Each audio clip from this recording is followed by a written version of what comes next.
Hello, ladies and gentlemen. Eddie Marcus here again this morning, July 1st, 2020. 3 more days from now, they're going to be celebrating 4th of July. Most people are going to be at home in their backyards. Some might go down to the park. Some might venture to travel a little bit. But this 4th of July will not be like the 4th of July of the past. However, I hear that the president wants to go to Mount Rushmore and celebrate. And I understand that thousands are going to be there, perhaps more than the thousands that came to his last rally. Well, that's all on the people. But I woke up this morning thinking, over the past 50 years, who would we say is the most renowned and respected black person in America? Well, by my estimate, I would say it is Colin Powell, Joint Chiefs of Staff, Secretary of State. Everybody wanted him to run for president. He chose not to. And next would be Barack Obama. He wasn't accepted like that right away, but he put on a pretty good show. He had a hell of a lot of opposition against him, but he didn't do too bad. So you would say Colin Powell, Jesse Jackson wouldn't come in there with this other guy named Cornel West. Well, no other black person would come in there except Colin Powell and Barack Obama. Now, let me ask you this. Either one of those men in the White House were doing half of the things that Donald Trump is doing. Would any of them be in the White House now? You know that the answer is no. They would have impeached them right away. They would have impeached him right away. And you know what they would have said? You might not like what I'm going to say, ladies and gentlemen, but this is what they would say. They would say, we gave that nigger a chance. That's exactly what they would say. We gave that nigger a chance, and he blew it. In other words, we thought we had trained him, but apparently we had not. Isn't that something? Well, ladies and gentlemen, you got what you wanted. You got the kind of president that you wanted. You wanted a president that was a hater. You wanted a president that was a racist. You wanted a president that was a bigot. You wanted a president, I don't think you wanted a traitor. You just ended up getting that as a side benefit. But all of the things that you say you hated, or the things that you definitely thought in black people, that's what you got in Donald Trump. And the reason I say this is what you got is because there is a master that's greater than the founding fathers. You know, your white founding fathers, and I'm just saying white because there were no black among them, who owned all these second-class citizens, who called them less than human beings. They started this country. And this country still stands on the foundation of that which they started. But they didn't build the ground. They didn't build the trees. They didn't build the water. They didn't build the air, the sky, the minerals that's in the earth, on the earth, above the earth. They didn't do that. There was another power that did that. A power that was able to make you and I, ladies and gentlemen, to set up a human being without a female and a male combination.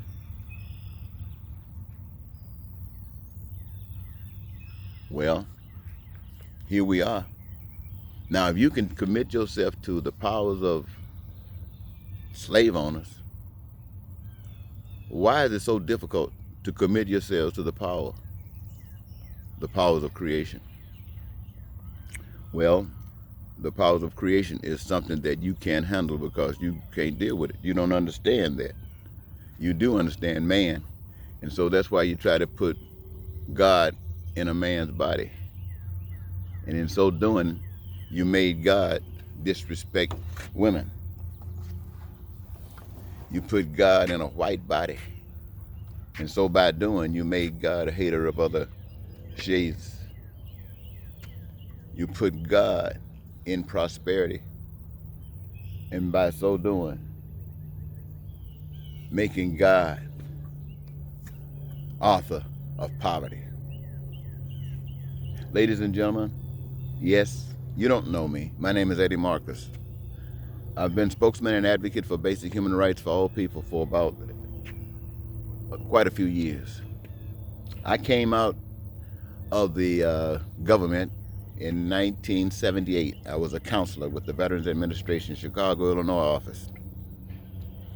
I ended up going into the military during that time, even though I had considered myself a conscientious objector. I volunteered for the military. When I got information that Iran had taken the hostages, I volunteered. I also withdrew from the military, refusing to take orders under the auspices of your wonderful president, Ronald Reagan. He was not wonderful for people of color at all. And to that, I refused to be seen with a uniform on, as I personally know that if I were in the military right now, there's no way anybody would see me with a uniform on with Donald Trump up front. There's no way. But I have to give it to you young men and older men who still can walk around with your heads up with Donald Trump as your leader. I have to give it to you. You're doing much that I could not do. I could not do. And so, ladies and gentlemen, leaving there, I have focused on one thing. In fact, I left the Veterans Administration because of poverty that I had seen, the pain and suffering that I see so many people go through. I must admit, most of them are second-class citizens, but a lot of them are white. But that's not the only reason. The reason also that I'm out here is because my pain for solutions have been paid off. And so I stand here. Yeah, it was a long walk. I spent times on radio talking about love ministry, life of victory, eternal. I spent time on the radios talking about the moment of truth. I spent time on radio and cable access talking about paradise on earth unlimited.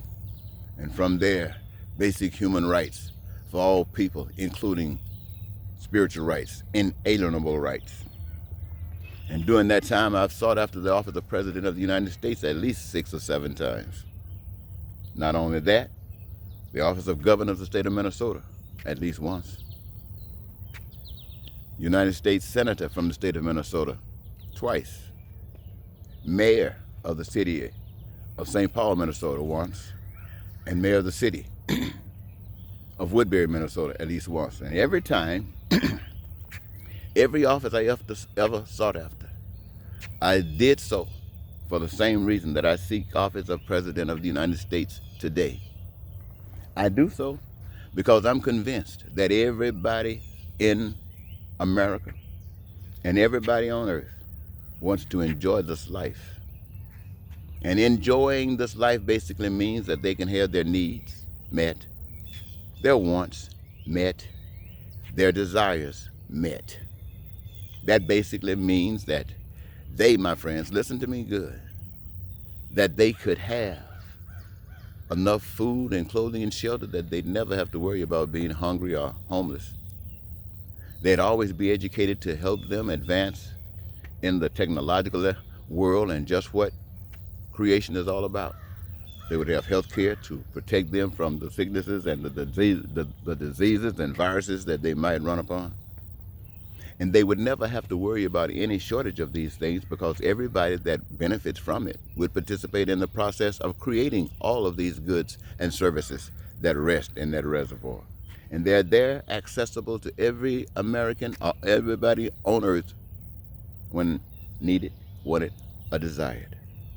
And ladies and gentlemen, I believe without a doubt that you want what I know would happen from that. That means that you as people will live in peace.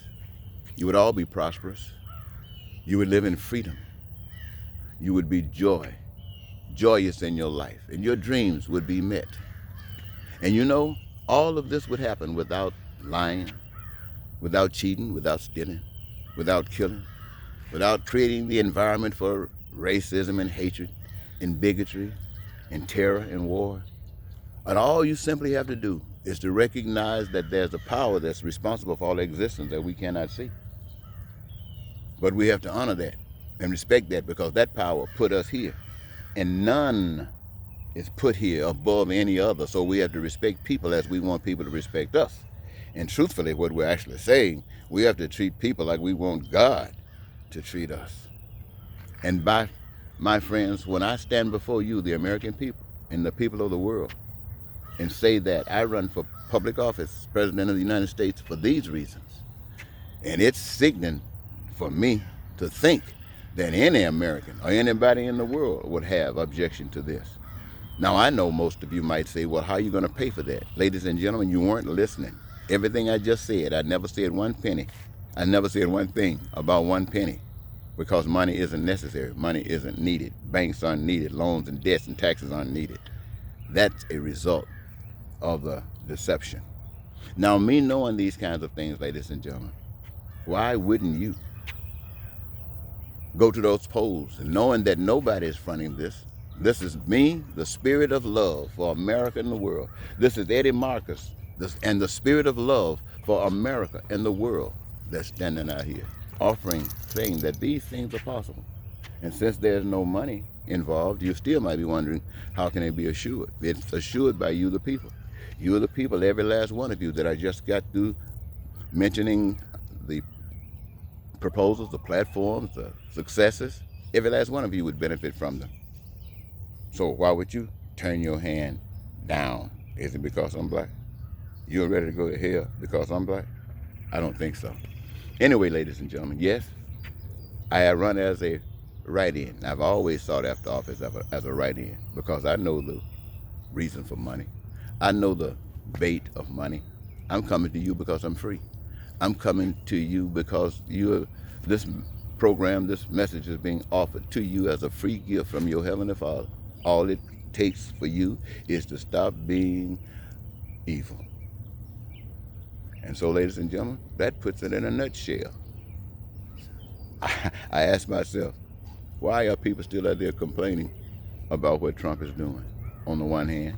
And on the other hand, they're still out there using him as their spokesman, the guy that they want to give 4 more years to.